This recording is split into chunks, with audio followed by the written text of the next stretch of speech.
Hello, my name is Fisher Dardarian, and I am the Executive Director of the Roger Scruton Legacy Foundation. It is my pleasure to welcome you to A Politics of Home, Roger Scruton and Anglo-American Conservatism. For those of you joining us for the first time, the Roger Scruton Legacy Foundation was founded in August of last year. Following his passing in January, a number of Sir Roger's former colleagues, students, friends, and supporters came together and decided that there ought to be an institution dedicated to furthering and honoring the life and legacy of this great British philosopher. Through the conservation, care, and continuation of humane wisdom and culture in the Western tradition, the Foundation seeks to establish Scruton's legacy and support those around the world dedicated to a Scrutonian philosophical vision. And as we take stock of Scruton's legacy and explore the many facets of it, one of the great themes that comes out of it is his political thought and, in particular, his conservatism. I'm pleased to say we have two very formidable guides today through this topic, the Right Honorable Jacob Rees-Mogg and Professor Robert P. George. The moderator for today's discussion will be Michael Knowles. Michael is an author and American political commentator. He is the host of the Daily Wire's The Michael Knowles Show and PragerU's The Book Club, as well as the co-host of Verdict with Ted Cruz. Knowles is the author of the forthcoming book, Speechless, Controlling Words, Controlling Minds. Michael, over to you. Thank you very much, Fisher. With that kind introduction, I will, in turn, introduce our speakers. The Right Honorable Jacob Rees-Mogg is the Member of Parliament for North East Somerset, currently serves as Leader of the House of Commons and Lord President of the Council. Jacobs has served as MP of North East Somerset since 2010, when he was first elected to Parliament, and he has many supporters on both sides of the Atlantic. I can say this as a Yankee. Our other speaker today is Robert P. George, the McCormick Professor of Jurisprudence and Director of the James Madison Program in American Ideals and Institutions at Princeton University. Robert has served as chairman on the U.S. Commission on International Religious Freedom, on the President's Council on Bioethics, as a presidential appointee to the U.S. Commission on Civil Rights, as the U.S. member of UNESCO's World Commission on the Ethics of Science and Technology. Robert has written too many books and been on too many boards, possibly to count. As for me, my only qualification for being here is my deep admiration for both of these gentlemen, as well, of course, as for Roger Scruton. And I suppose that is fitting, given the topic at hand, which is the politics of home, affection and belonging. And at this very moment, we're facing in Britain renewed attacks on the Crown from erstwhile members and representatives of that institution. In the United States, we are seeing the mainstreaming of the toppling of our founding fathers. It would seem that at this moment, none of our countrymen seem to love our home very much. There doesn't seem to be much support for maintaining that politics of home. Jacob, since you are outnumbered on this panel 2-1 by the Yankees, perhaps we should start with you. How do we recover a politics of home, given all of these challenges? Well, first of all, thank you very much for having me, because Roger Scruton was a truly wonderful man, very important conservative thinker, who I actually first met in the late 1980s when he came to speak when I was a schoolboy. And he impressed everybody then and had the courage to speak up for what we all believe in and make the intellectual case for conservatism. The Tories have always been known as the stupid party, and Roger Scruton was always able to prove that we weren't as stupid as all that, or at least we had some people who could do some thinking for us. But how do we get back this idea of home, the idea that our nations, your nation and mine, though I'm more American than you may think. My grandmother, my late father's late mother, was an American citizen. They will be horrified to hear that she got her vote back in the 80s and used it in her 80s to vote for Jimmy Carter, which I was only 7 at the time, so I deny all liability. But to get back this idea of home, I think we just need to understand where our voters are.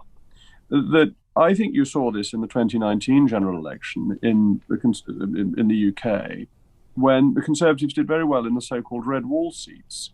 And actually, lots of voters who had voted Labour all their life rejected the socialist idea that you should dislike your own country.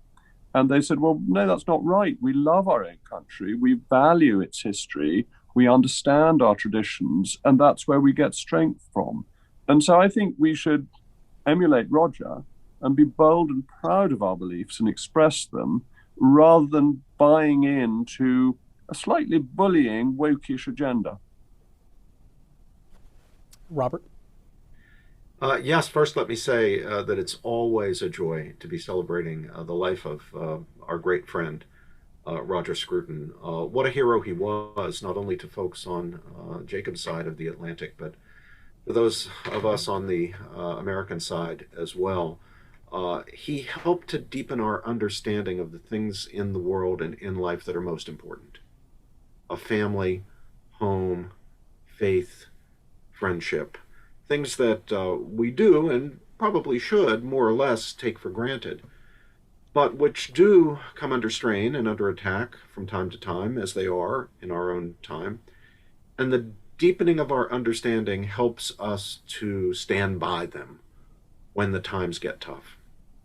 And it's a special privilege to be with you, Michael, and with Jacob Rees-Mogg, whose witness to the most important things in life, to the sanctity of human life itself, to marriage and the family, to the common good, is something that I've admired now for many years. We haven't met in person, and this is our first opportunity really to meet at all. But I consider it a privilege, Jacob, to be on this Zoom broadcast with you and celebrating our mutual friend, our late mutual friend, our beloved friend, Roger Scruton.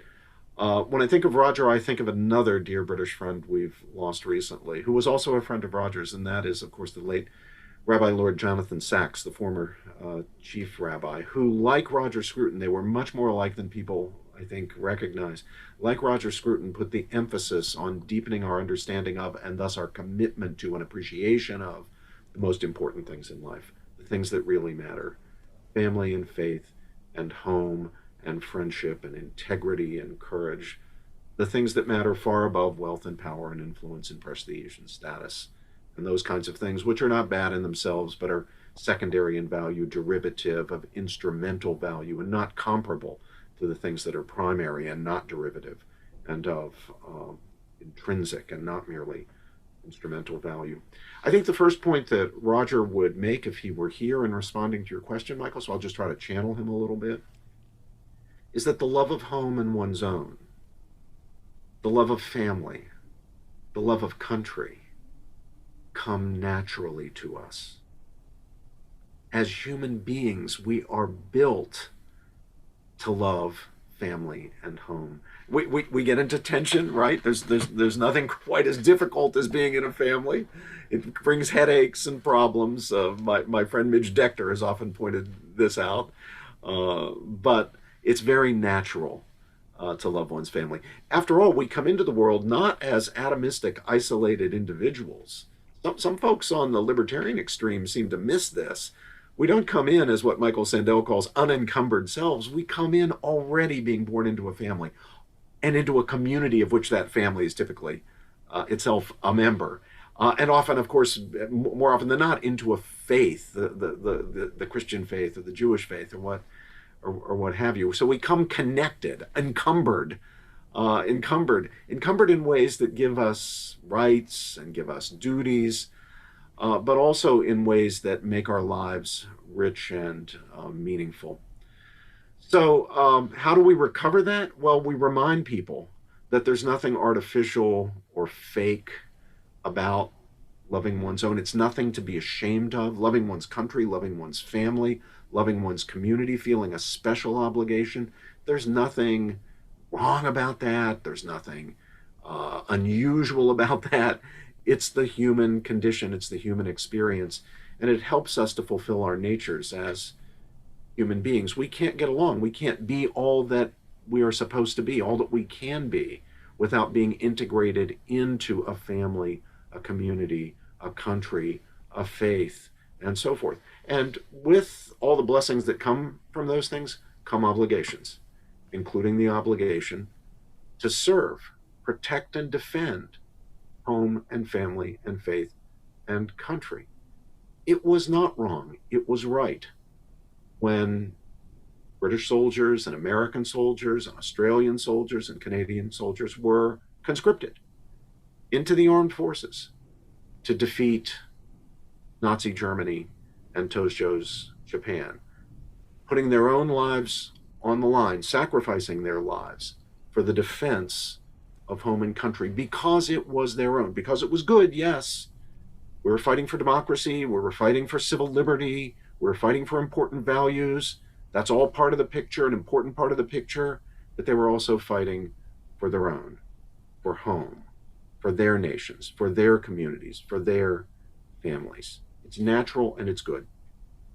You know, this notion that we have some bond to our countrymen, that we like them because they are our countrymen, and we like our country because it is our country. I know that Roger had written, I think now 6 or 7 years ago, about he'd written about it before as well, about the importance of confession and forgiveness to a civilization. We all keep touching on this religious question, and what Roger wrote is that confession is so important to civilization because we have to be able to admit when we are wrong, and we have to sacrifice our pride, and we have to be able to forgive and sacrifice our resentment.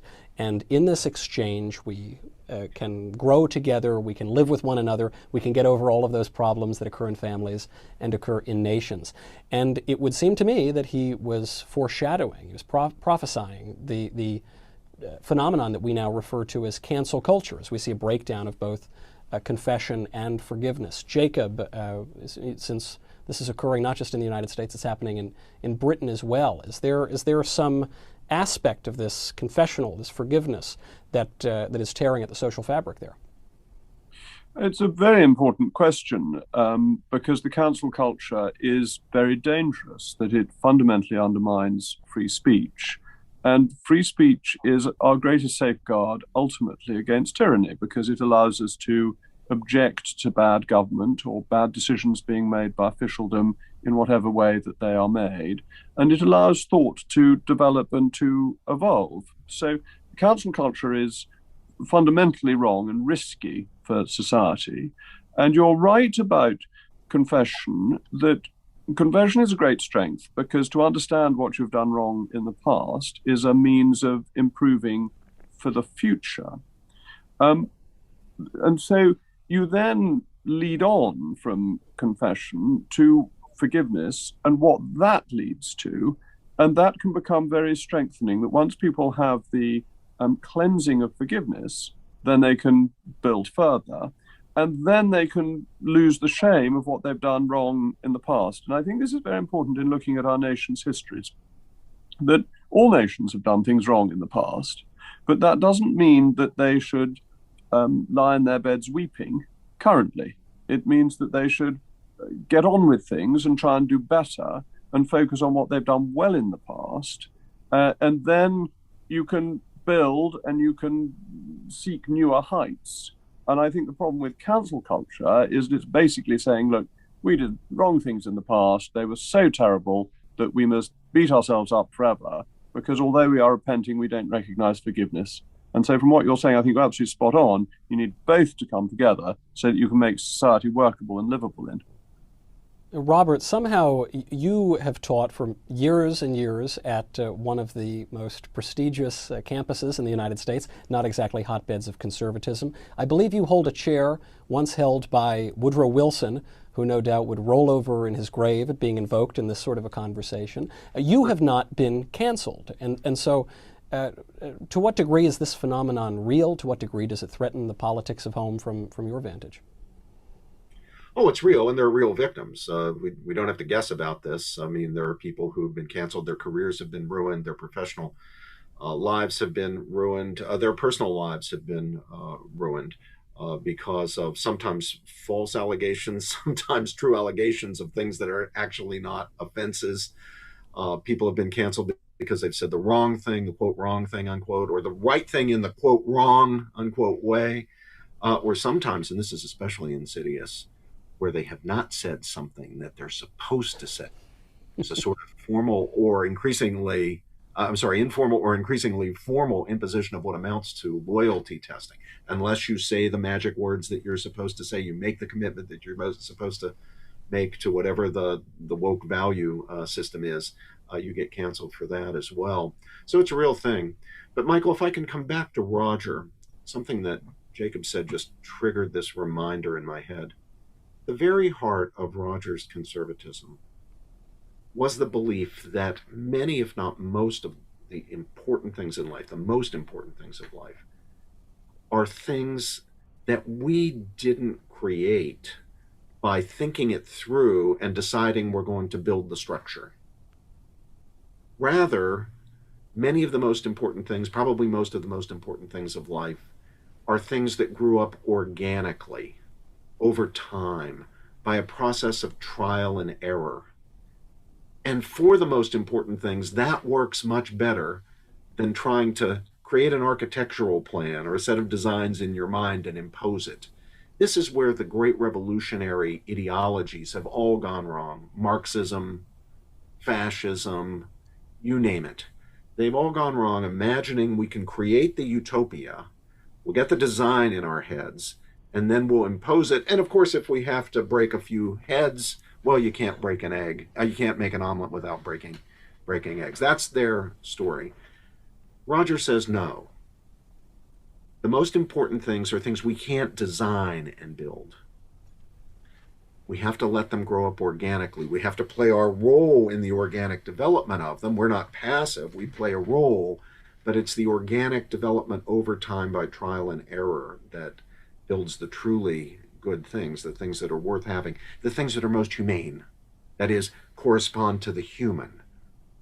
Now, the other point Roger makes, so critical, and it was this insight that made him realize he himself was a conservative in 1968 when he looked out the window of his flat in Paris and saw the revolutionaries in the street. And that was the insight that important, valuable things take a long time and a great deal of effort, the work of many hands to build, that they can be torn down in virtually an instant.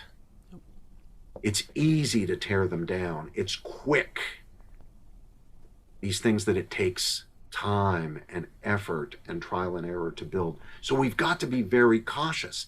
And the spirit of cancel culture, the spirit of woke ideology, just another one of these ideologies. It is actually pulling from past ideologies, but it's just another one of these ideologies that imagines we can start the world anew today and do a much better job. We can get rid of the institutions and understandings and principles that have grown up over time organically by trial and error that we've come to embrace, that we've shaped, that we've reformed. We can get rid of all that because it's tainted. And we can replace it with a world made new today, right? This is what causes the French revolutionaries to reject the entire past and remake Notre Dame Cathedral as a temple of reason. Well, that quickly leads to what? The terror and the guillotine every single time. And if we human beings have not learned our lesson by now, I don't know when we're going to learn it. But we've got to stop this nonsense. We have to stop this cancel culture. And we have to oppose with the full force of our hearts and minds the ideology that generates and drives it.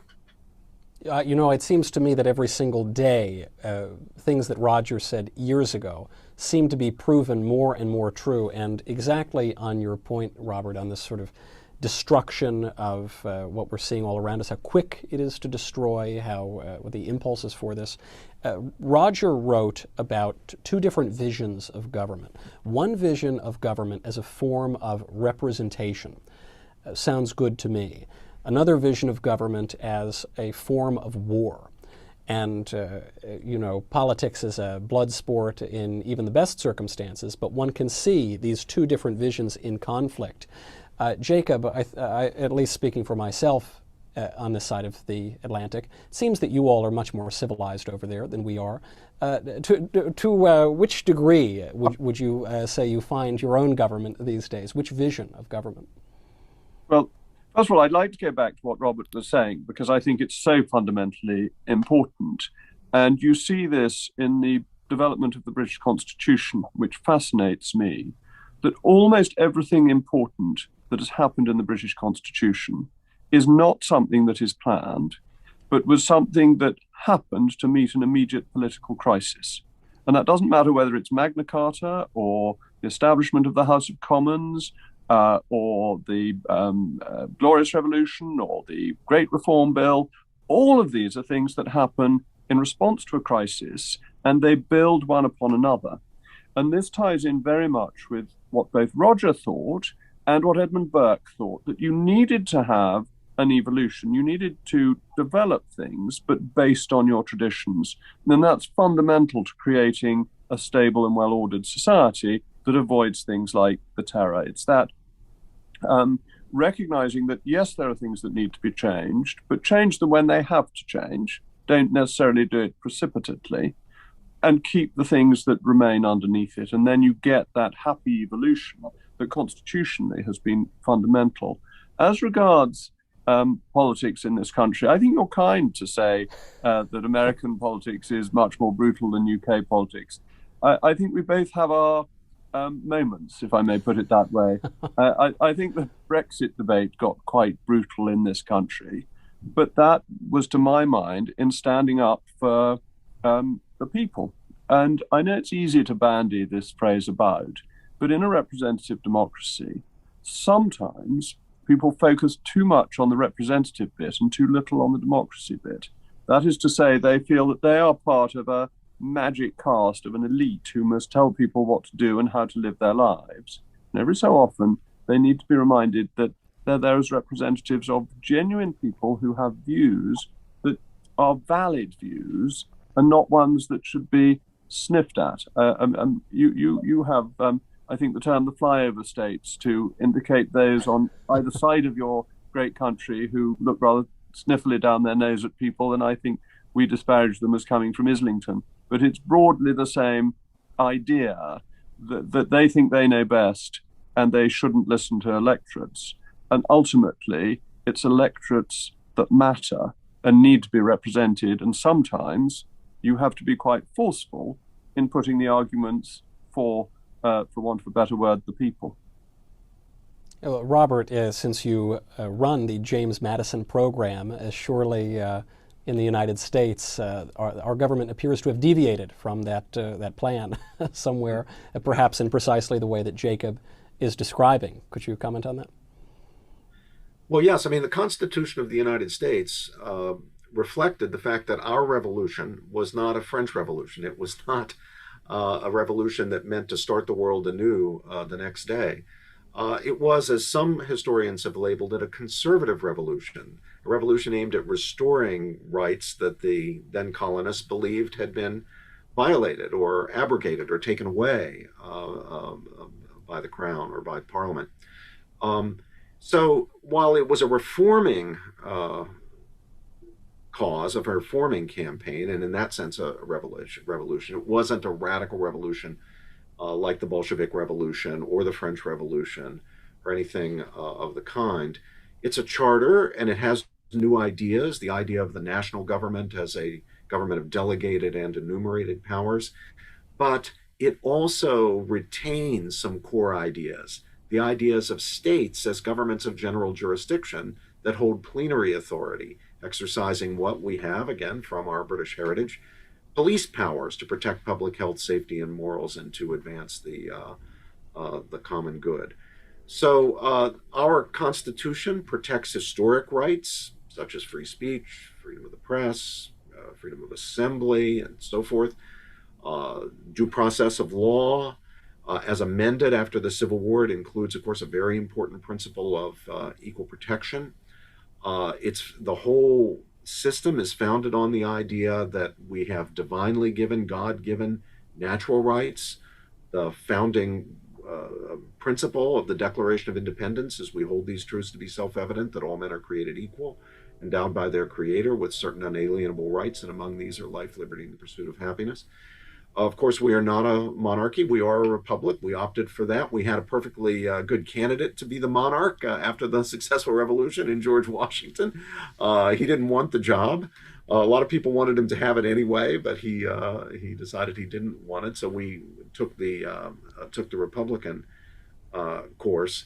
But it's important to see that this was not any example of wokeism in its own time, and it wasn't remotely like the French Revolution. To categorize those two together, even though they came within a short distance of each other chronologically, is, I think, to make a fundamental mistake. The free speech principle here is under assault. There's no question about it. It's under assault in our broad society. And it's under assault in the very particular places where it's perhaps most important, and those are institutions of learning. Yep. You cannot, whether we're talking about elementary and middle school and high school, or whether we're talking about colleges and universities, you cannot have a truth-seeking enterprise. You cannot have genuine teaching that doesn't just reduce to indoctrination if you don't have the principle of freedom of speech in place. Jacob was right to note this a moment ago. It's critical. As Jacob said, it's our bulwark against tyranny. That's certainly true. It's also a condition of truth-seeking. It's a condition of communicating to each new generation the intellectual capacities and the intellectual virtues that they need to be truth seekers and lifelong learners.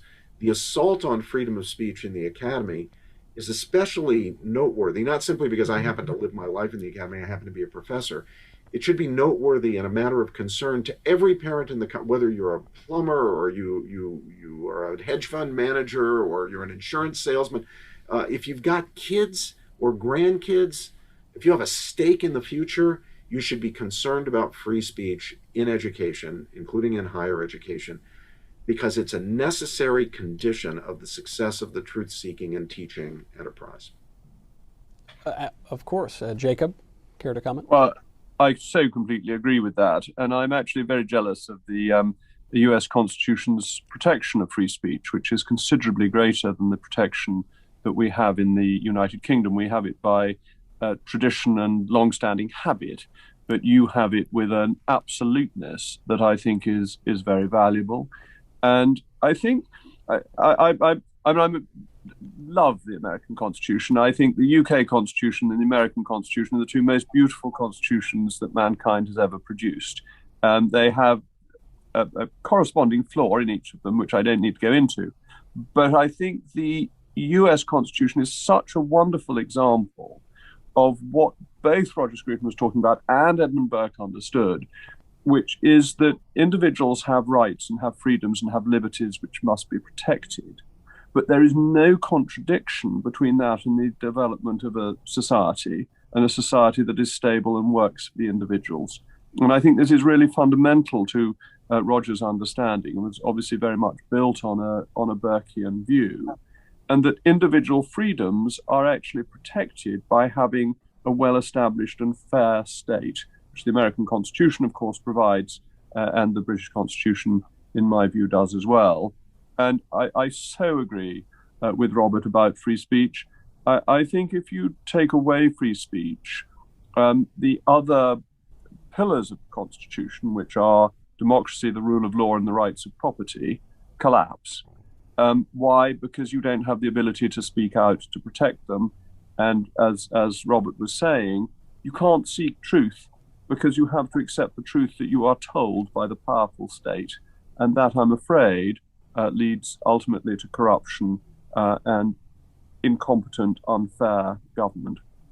You know, I would be remiss if I did not bring up this aspect of Roger's writings that I think is really coming back up.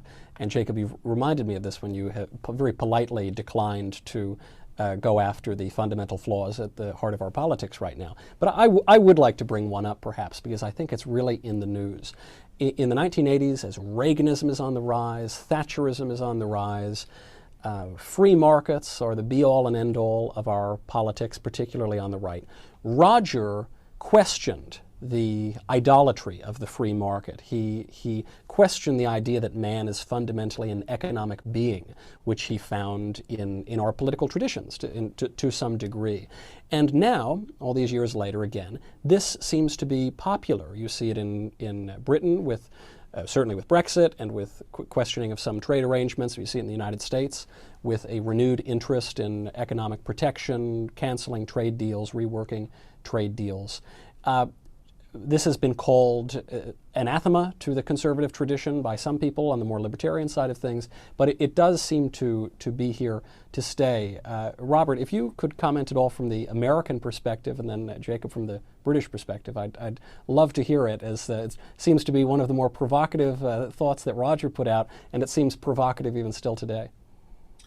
Well, I do have something to say about that, and I'm happy to do it. But before we leave the topic of free speech, I just want to add one more thing. And it's a great insight from another great British thinker, the philosopher John Stuart Mill, who of course wrote in the 19th century, and whose pertinent work on this topic is called On Liberty. In the second chapter of On Liberty, a chapter entitled Liberty of Thought and Discussion, Mill makes a point that we need to embrace and never forget, and that is that threats to the liberty of speech, threats to freedom of speech, and all that it undergirds, come not only in the form of government coercion, they come also in the form of the pressures of public opinion, what we would today call political correctness or woke ideology, where people fear to speak their minds, not because they think the sheriff is going to be coming with a warrant to arrest them, but for fear that their reputations will be tarnished, that their future career opportunities or their children's educational opportunities will be damaged, or something like this. This leads to a kind of self-censorship, which we see in our classrooms at all levels. Students not speaking their minds for fear. It leads to a self-censorship which is absolutely toxic to the educational process. We need to be able, and our students need to be able to speak their minds, not fearing, on the one hand, of course, the sheriff with the warrant, but also not fearing being canceled, being libeled, defamed in social media and among their peers, or having marks against them that future employers will use, that kind of thing. It's a really important point on Mill's part, and we can't forget it. So when we defend free speech, we have to defend it not only against government coercion, but also against the tyranny of the mob, the Twitter mob, the tyranny of public opinion. Now, on your point, which is one, Michael, that I highlighted in my own tribute to Roger in the New York Times shortly after his death, famously, Roger said, 2 cheers for capitalism. And in fact, he maybe only would give it 1 3/4 cheers. But he was not alone in this. Another figure who was too rarely remarked on as being similar to Roger in important ways, and that's the late Irving Kristol, the great neoconservative American thinker. Irving Kristol had exactly the same insight. Irving Kristol said what Roger said: 2 cheers for capitalism, not 3. Why not 3? Well, for a practical and a principled reason. The principled reason is we cannot reduce the human being to the economic. That's the mistake of Marxism. Roger was worried, as Irving Kristol was worried, about extreme libertarians actually buying in to a premise of the very Marxism that they rightly held in contempt and did everything they could to oppose. So that's the principled reason. The practical reason is this: that unbridled capitalism, and especially a corrupted capitalism, a crony capitalism, these kinds of developments are like an acid that eats away at traditional institutions. People matter more than money. We're not cogs in the machine. The economy exists for man. Man doesn't exist for the economy. And if the economy is not upholding what's human, what's humane, then we got to change it. We need to regulate it in a way that will make it more humane.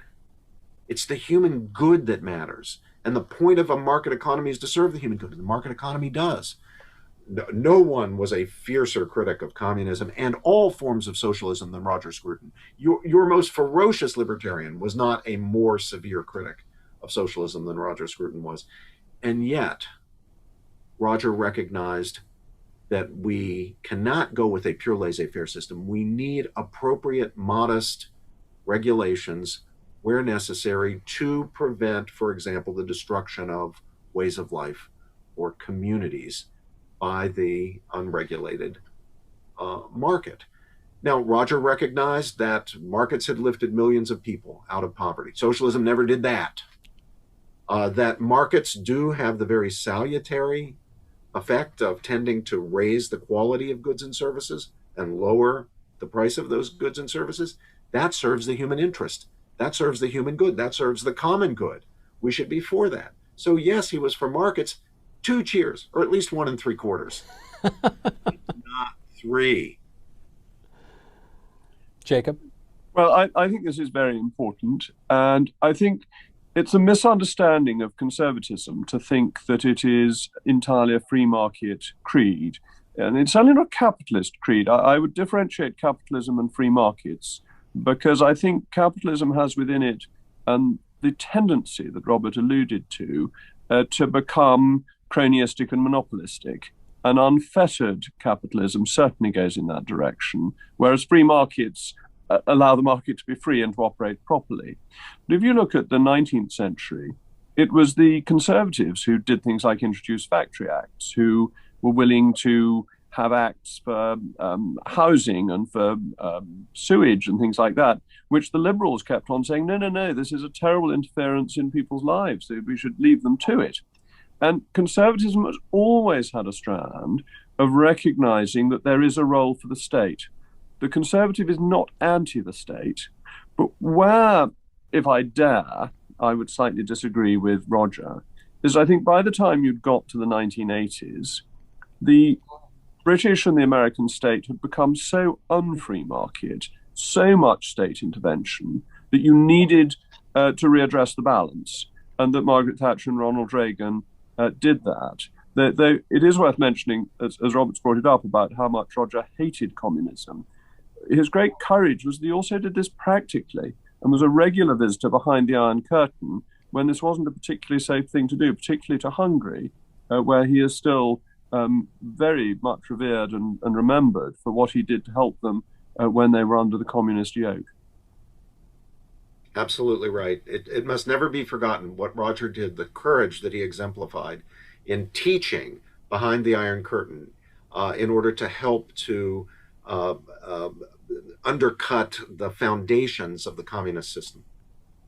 You know, I love this point of the putting into practice of all of these ideas. Roger really did embody this. He really did travel to Hungary. He really did teach. He really did live this life. It wasn't merely abstract. It was a real practice tradition, and he practiced these rituals. So getting to his point of oikophilia, the love of one's home, I find this, and especially among younger conservatives that I speak to, a difficulty of putting these things into practice because we have a sort of inborn natural love of country in the same way we have a love of family. You know, it's a sort of extension of filial piety. But we look around our country, I'm at least speaking for the United States, and we see things decaying so quickly. We're seeing the culture coarsen so quickly. I don't think it's just nostalgia to talk about the good old days. It does seem that something really has changed, or at least accelerated. And many young conservatives that I've spoken to have questions about how to love their own home if they find their own home to be increasingly unlovable. Robert, any words of advice to make our homes more lovable? Your parents are your parents. With all their flaws, they're your parents. You have certain responsibilities to them because they're your parents. And it works in the other direction as well. Your kids are your kids. You don't choose which kids to have, right? They come, they're a big surprise. And if you have more than one, you realize how different 2 kids can be. And you're wondering, wait a minute, they come from the same 2 parents. We're bringing them up in the same household. How can they be so different? But even if they go wrong, even if they're wayward, they're still our kids, and we still have to love them, and we have to try to help them reform. Same with our country. It's because we love our country that when it goes astray, we need to reform it. Our country, I'm strongly pro-life. Our country in the United States has embraced the abortion license, as most of the developed democracies have. I think this is a fundamental injustice, a turning against human dignity. And a direct assault on our core principle of the profound equal, inherent and equal dignity of each and every member of the human family, the one we express in our declaration of the concept of all men being created equal, or even going back deeper into our civilization, the biblical principle of the human being made in the very image and likeness of God. That's the fundamental ground of our equality. But we've embraced that abortion license, the idea that you can kill an unborn child in the United States just as a matter of right. But that doesn't mean, and it doesn't make me think, well, this is a terrible country, this is a terribly unjust country. That's it, it's over, I'm getting out of here, I'm going to go find a place that doesn't embrace that, if there are any left. No, what it causes me to do is to say, I'm going to fight for justice. I'm going to fight for reform. I'm going to fight to make this country faithful again, faithful to, just as we overcame slavery and Jim Crow and segregation, make it faithful to the principle of the profound and inherent and equal dignity of each and every member of the human family, beginning with the child in the womb and going all the way to the frail elderly person, a person suffering from dementia or other cognitive disabilities. It should imbue us. It should cause us to seek to reform the injustices and make our home beautiful again. Jacob is a man with parents and many children, and who loves his country. Where do you see the state of things over in Britain? Indeed. Well, I very much agree with Robert. I think the lack of respect for the individual and for life is tragic. That Northern Ireland has recently followed the abortion laws of England, Wales, and Scotland. And until they did so, there are 100,000 people alive in Northern Ireland today who would not be alive had Northern Ireland had the laws that we have in the rest of the United Kingdom.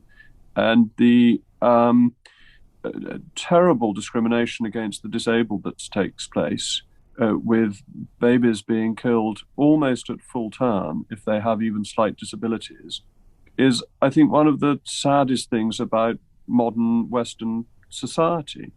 And I think it is important to say to young conservatives that nonetheless it is our country and it is our family.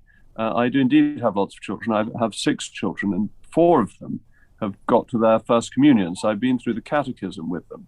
And I do try and emphasize the importance of the 4th commandment, honor thy father and thy mother, as you can imagine.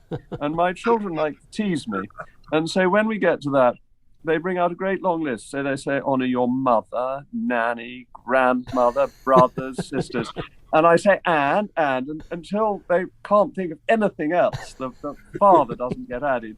And I think family is fundamental.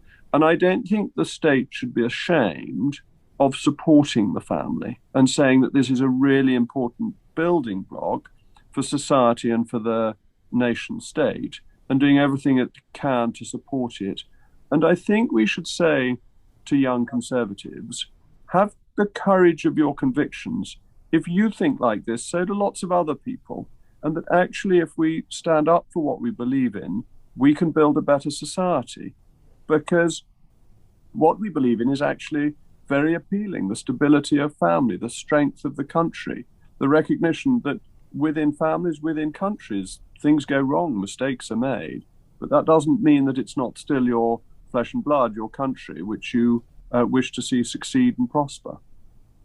Well, since you mentioned, Jacob, the 4th commandment, and I noticed that this is a fully mackerel-snapping group of people assembled here, all Catholics on this panel, I do wonder about something that Roger wrote quite a bit about, which is this relationship between our conservatism and religion, our patriotism and religion. Sort of confessional conservatism, confessional in the sense of, we all believe the same sorts of things, and something else, geographic or otherwise. We will be getting to audience questions in just one moment, but I would love to hear both of your thoughts on this because it does seem to keep cropping up. Robert? Roger, on religion? On religion and the role of sort of one's faith for conservatives living today in this politics of home. Well, that's a really interesting question. Even privately, I found that Roger, while identifying himself as a Christian, identifying himself as an Anglican, playing the organ in church and so forth, uh, was reticent. He didn't like discussing faith in personal terms. To this day, I don't know the details of what Roger believed religiously. I take him at his word that, he was a Christian, he was an Anglican. Uh, Religious fervor is not something that I think of when I think of Roger, but very devout people needn't have religious fervor. Um, but it's clear that he thought religion was an important thing in human life. That it was ubiquitous. We find it across cultures. We find it over time. There's a longing for the spiritual. There's a set of questions we can't help but ask about the fundamental things in life, the great existential questions, the questions of meaning and value. What's it all about? Where did we come from? Is there a more than merely human source of meaning and value? Are we created, or if not, where on earth did we come from? Do we have an eternal destiny? Uh, is there a larger, transcendent picture that we're part of? Is there a way to glimpse that? Those questions Roger thought were very, very important questions. But if you look at his writings on the subject, they don't explore them deeply. I can't help but think, because I knew Roger, that there were things going on in his head, that he was not leaving those questions unexplored. But he did not write about them in detail, as far as I am aware. And even in our private conversations, he was reluctant to go as deep as often I wanted to go, or as other interlocutors wanted to go. And it might simply be that he just didn't know, just wasn't sure. He was wrestling with the questions, but was ambivalent about the answer. So I say, in my New York Times tribute to him shortly after his death, I say that Roger was a Christian, but how orthodox a Christian he was, I don't even think Roger knew. Jacob, in your now even more secular country than ours is, where do you see this role of faith in our politics of home?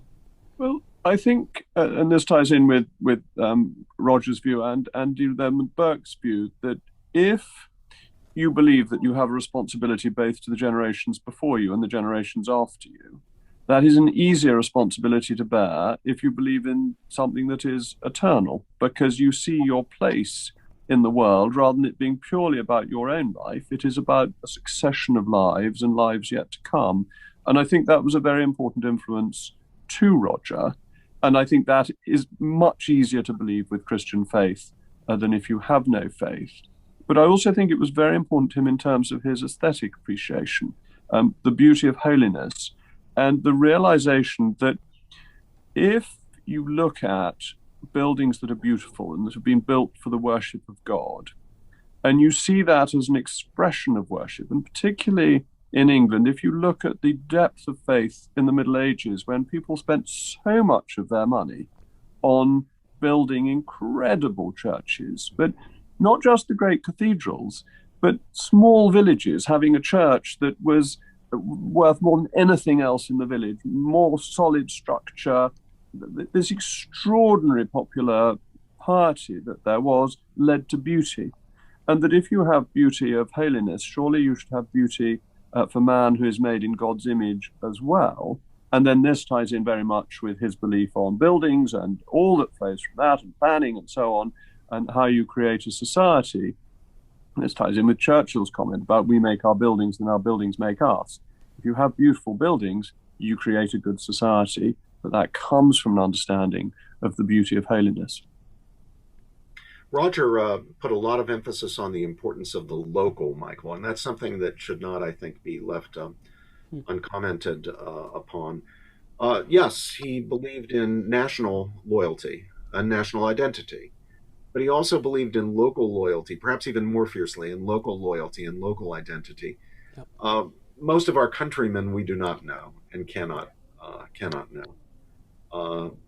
if you're an important public figure like Jacob Rees-Mogg, most of your countrymen know you, but you don't know them. Even the best politicians know can only shake so many hands. Back in the days when we were allowed to shake hands or touch so many than we do today. But we can know and build true, rich relationships with the people in our local community. So, beginning with our own family, but also the people with whom we go to church or we shop in the same shops and stores, those we pass on the street. Roger wanted, I think, people to be aware that that's itself an important part of living a human life. It's to be embedded not just in a grand national community or an international faith like Christianity or Islam or Judaism, but also to be a member of a local community, a full participant, again, with obligations as well as rights and privileges. You get benefits, but you also have obligations that you wouldn't have if you weren't a member of that community. If you were just a guest in that community, you wouldn't have. You should be treated nicely and so forth.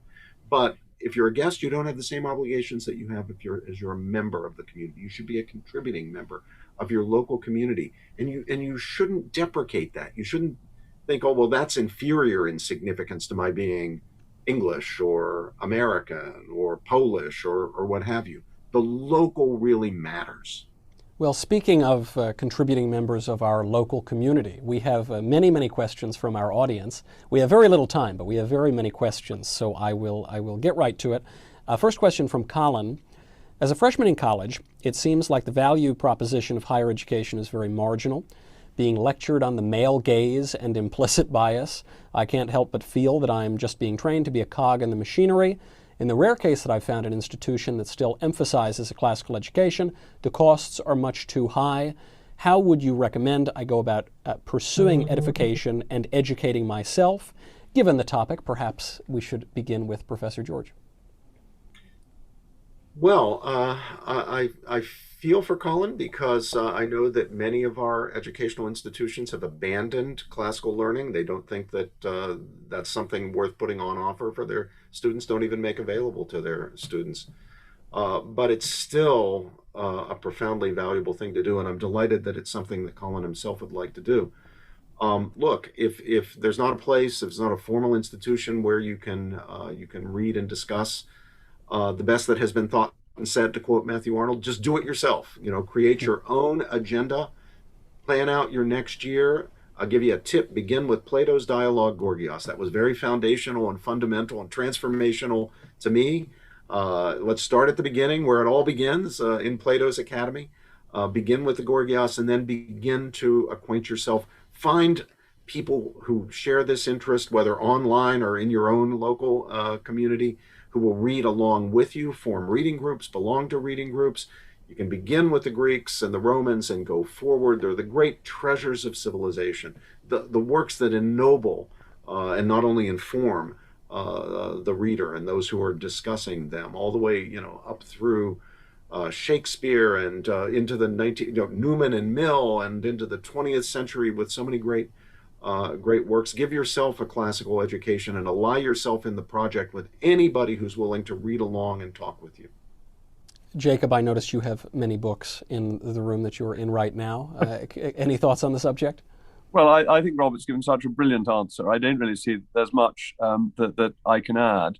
I just one thought, which is that the great teachers inspire one to seek knowledge for oneself. And I think that's basically what Robert is saying, that if you've been inspired to learn about something, then there are ways of doing it and developing it, even if you won't find a university that isn't far too woke to do it for you. Though ultimately, I think market forces will provide universities that aren't entirely woke. Next question from John. Is there a role for conservative thinkers to further reassure the people that they may be, at least in part, correct in their unreflective beliefs, or a role for conservative politicians in acting on them? Given this particular subject, I think we ought to begin with Jacob. Well, thank you. I thought this was very important during the Brexit debate, because the natural instinct of the British people was to leave the European Union, that people thought it was undemocratic, that it didn't work, it wasn't in their interest. But lots and lots of clever people told them that they were stupid and that they got it all wrong and they couldn't possibly leave. And we absolutely needed people like Boris Johnson and Michael Gove, who I understand has spoken to you, to give the heft to the argument, to say, no, this is, and Roger, of course, to say this is intellectually respectable. And I think there's a really important role for academics, for leading political figures, to reassure people that what they're saying, what they're thinking, their natural instincts are well-founded. Partly, it's emperor's new clothes-ish, isn't it? That nobody wants to feel silly by expressing a view that doesn't have any intellectual backing.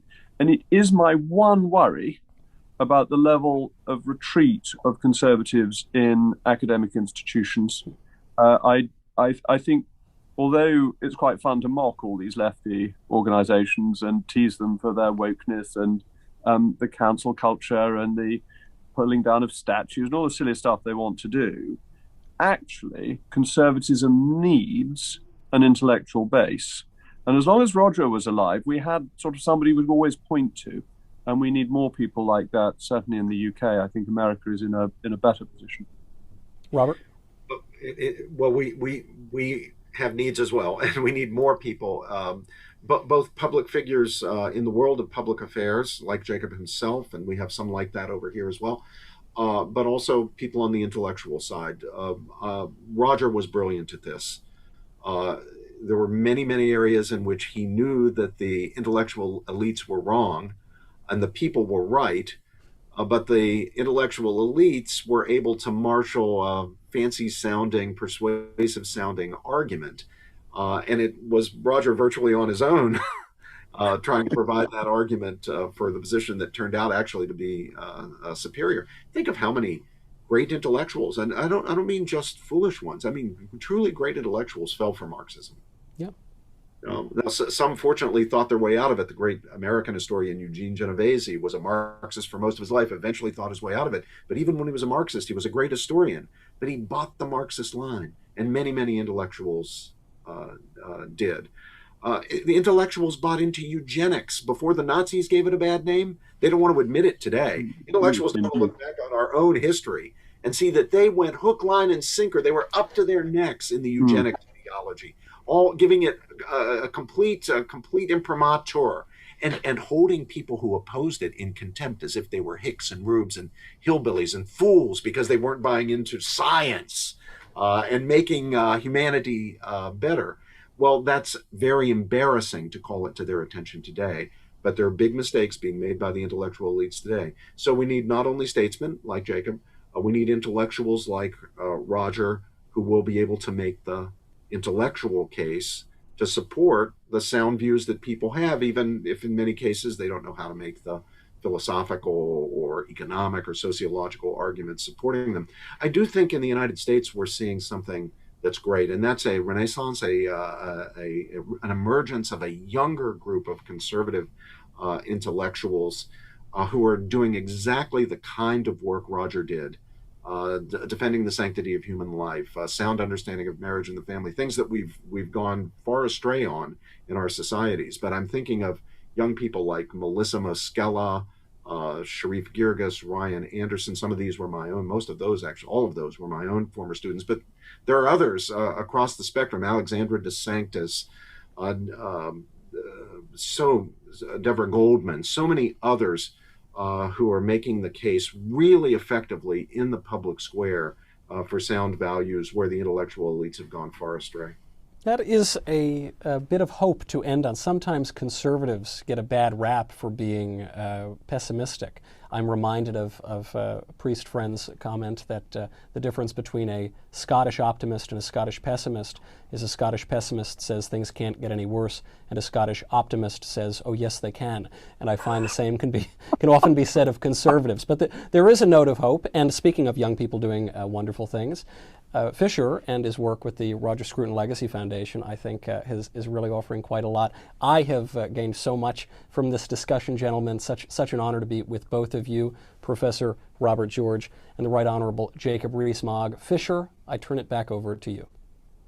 Thank you so much, Michael. Thank you, gentlemen, for a wonderful discussion. Just absolutely fantastic. There's not much else I can say. I've really quite enjoyed this past hour, and I'm sad that we have to now wrap it up and coming upon the hour.